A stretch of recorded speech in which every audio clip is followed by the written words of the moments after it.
Bonsoir à tous, bienvenue aux 20h. Tout d'abord, les titres à la une ce soir. Après 15 longues années d'attente, l'arrondissement de Banjok aura son hôtel de ville. Le projet de 300 millions de francs CFA commence à être matérialisé. La délinquance cybernétique, un phénomène qui prend de plus en plus racine au Cameroun. Des magistrats se sont penchés sur la question. La rencontre a eu lieu dans la ville de Bafoussam. Mesdames, Messieurs, voilà pour les titres.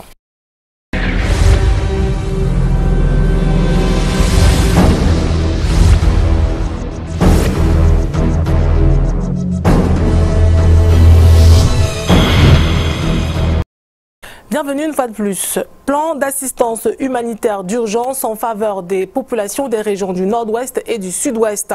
C'est ce samedi que la collecte s'est effectuée dans la région de l'ouest. La cagnotte a déjà dépassé les 400 millions de francs CFA avec deux gros donneurs de 100 millions de francs CFA chacun. Il s'agit du sénateur Sylvestre Gouchingué et de l'honorable Jean Feutieux. Il y a également eu des gestes de 155 millions de francs CFA venant des 8 départements de la région et 25 millions de francs CFA venant du groupe du 30, entre autres. Nous reviendrons sur cette actualité dans nos prochaines éditions. En le disant en titre, l'arrondissement de Banjok dans la Haute-Sanaga aura bientôt son hôtel de ville. Un projet de 300 millions de francs CFA qui commence déjà à prendre corps grâce au financement du FECOM et de la commune de Banjok. Le bâtiment était attendu depuis plus de 10 ans. Robert Itok, Roméo Tignan. Plus que 9 mois et sera visible sur ce site de plus d'1 hectare, un hôtel de ville flambant neuf pour le bonheur des usagers de la commune de la Haute-Sanaga. Après 15 ans d'attente, le projet voté au cours du conseil d'administration a connu un retard dans son lancement dû à l'absence de financement. Je crois que les choses se sont déroulées dans la sérénité totale, comme vous l'avez vous-même remarqué, avec un fait marquant qui réjouit l'ensemble du conseil et des populations locales. C'est le démarrage effectif des travaux de construction du nouvel hôtel de ville, qui est un bâtiment futuriste qui va faire honneur à la ville de Banjok.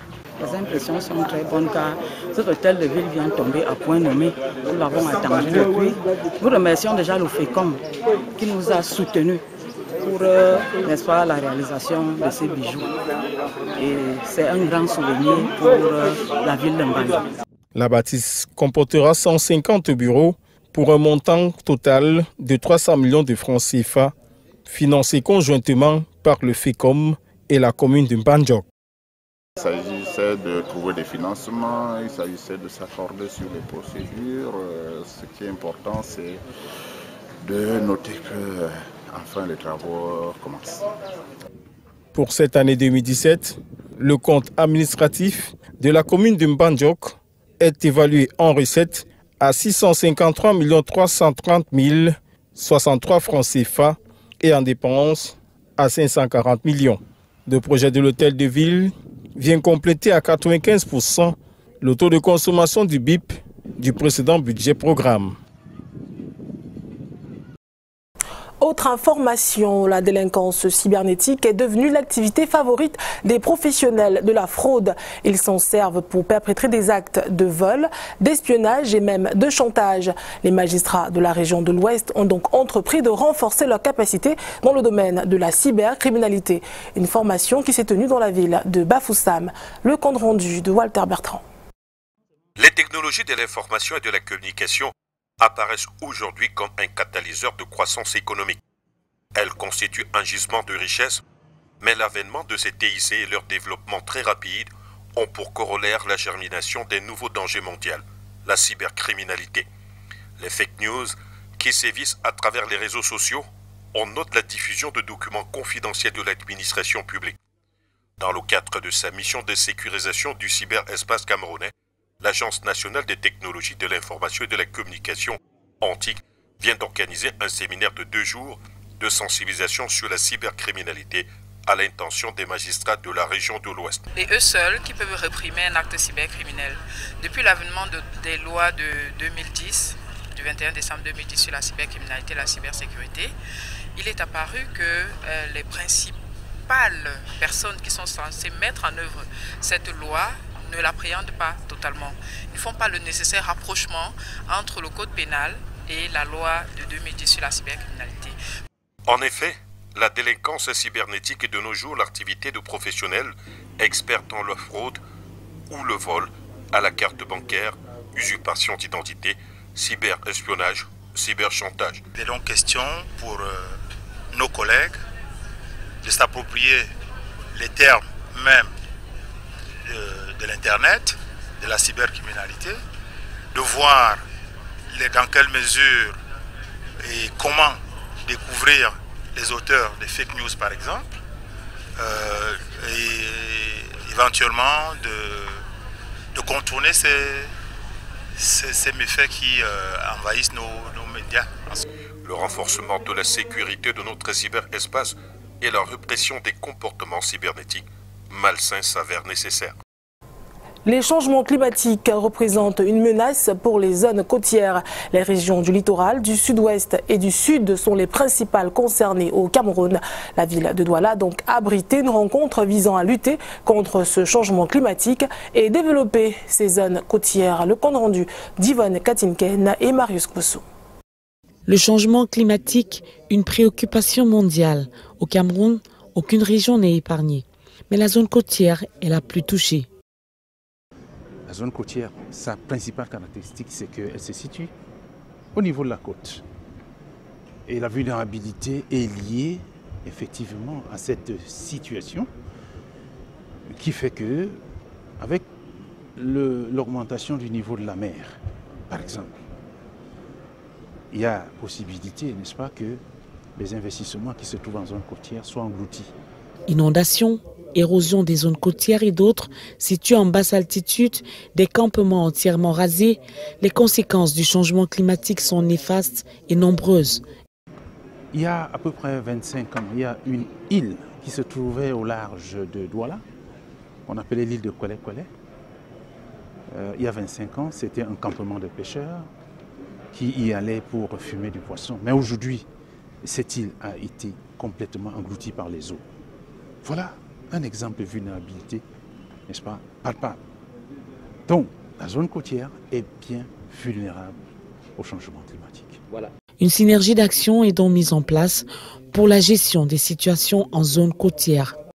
Nous sommes là pour donner l'information aux acteurs de la zone côtière, c'est-à-dire les régions du littoral, les régions du sud-ouest et une partie de la région du sud, sur cette opportunité qu'offre le Fonds vert climat pour financer les projets de lutte contre le changement climatique et pourquoi pas du développement en lien avec le changement climatique.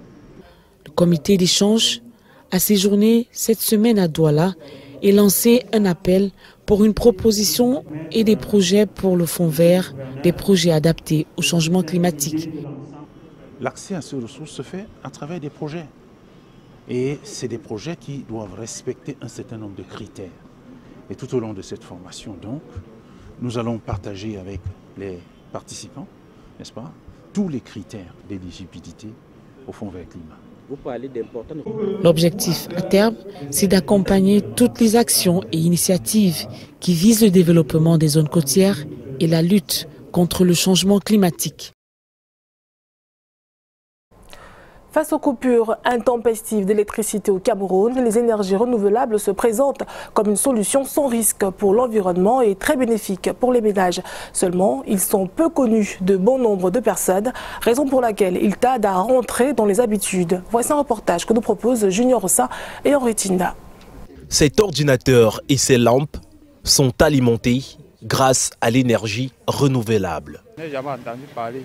Je ne connais même pas ce que c'est, l'énergie renouvelable. C'est une production d'électricité ou de chaleur à partir de sources de rayonnement de type solaire ou de type hydraulique ou de type éolien.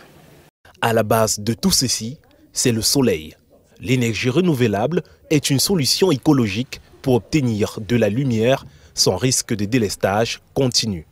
Moi, je n'ai plus de soucis par rapport aux multiples coupures de courant. Ce que l'énergie solaire m'apporte me satisfait.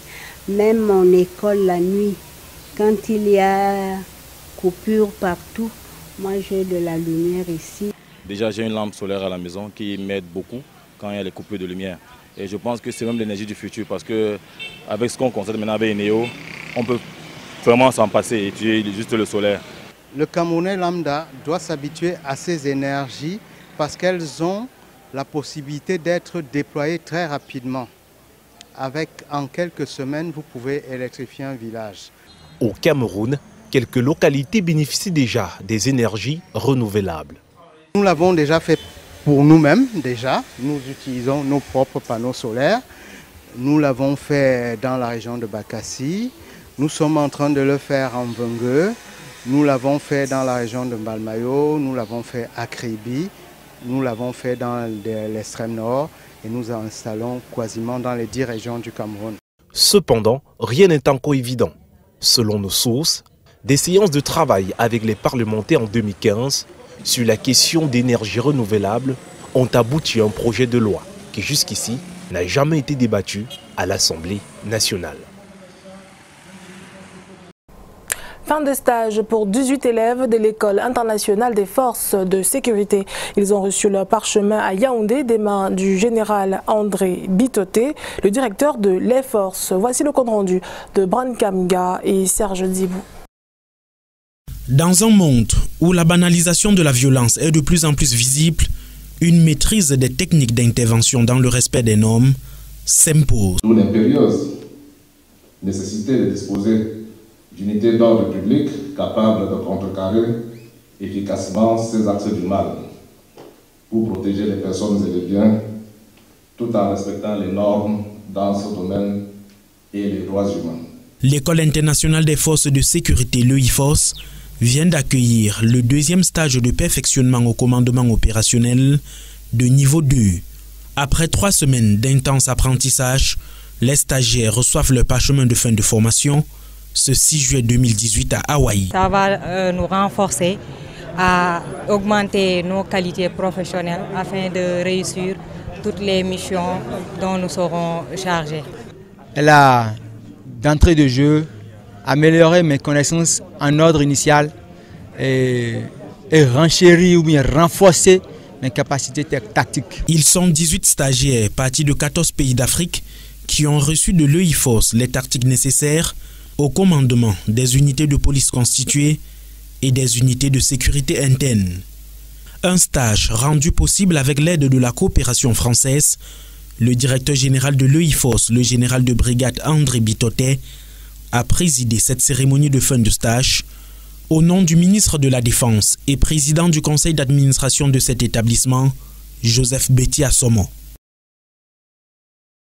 En culture, on s'intéresse ce soir à un artiste qui fait la fierté du Cameroun. Il s'agit de Stanley Eno. Il vient de mettre sur le marché un nouveau single intitulé Casanova, un single qui semble être bien accueilli par les mélomanes. Stanley Eno revient du Ghana où il était le seul représentant de l'Afrique centrale aux Afrima. Voici le reportage de Lille Piediou. C'est ici, dans son domicile à Bonamoussadi, à Douala, que nous l'avons rencontré, l'artiste Stanley Eno, en train de réécouter ce titre qui, depuis la sortie, s'impose partout, Casanova.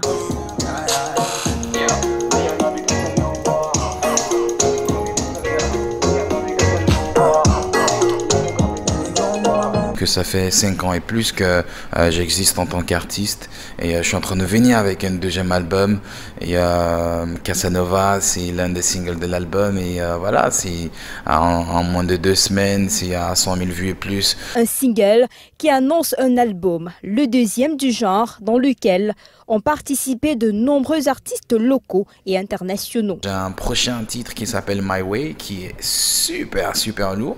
Je suis en feat avec Loco et il y a Tizi Panchako dans l'album, il y a Petit Pays, il y a Nabila, il y a Daphné, il y a Fally Poupa. Aujourd'hui, Stanley Eno fait l'unanimité dans son travail. La preuve, il fait partie des artistes qui prennent soin de leur image.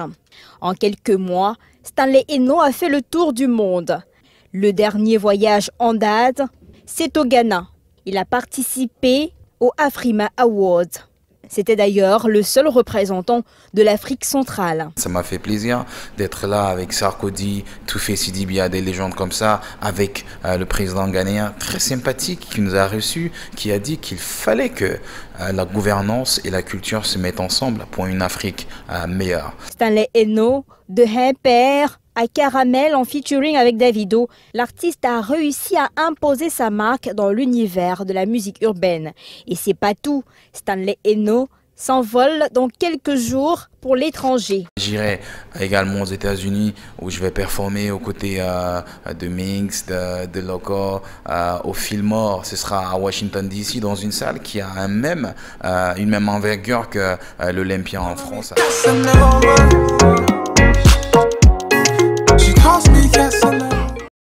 Nous venons à présent de recevoir les derniers chiffres concernant le plan d'assistance humanitaire d'urgence en faveur des populations de des régions du nord-ouest et du sud-ouest. Eh bien, la collecte qui vient de s'achever dans la région de l'ouest, on a pu obtenir la somme de 430 millions de francs CFA. C'est la fin du journal. Merci de l'avoir suivi. Excellente fin de soirée sur Canada International.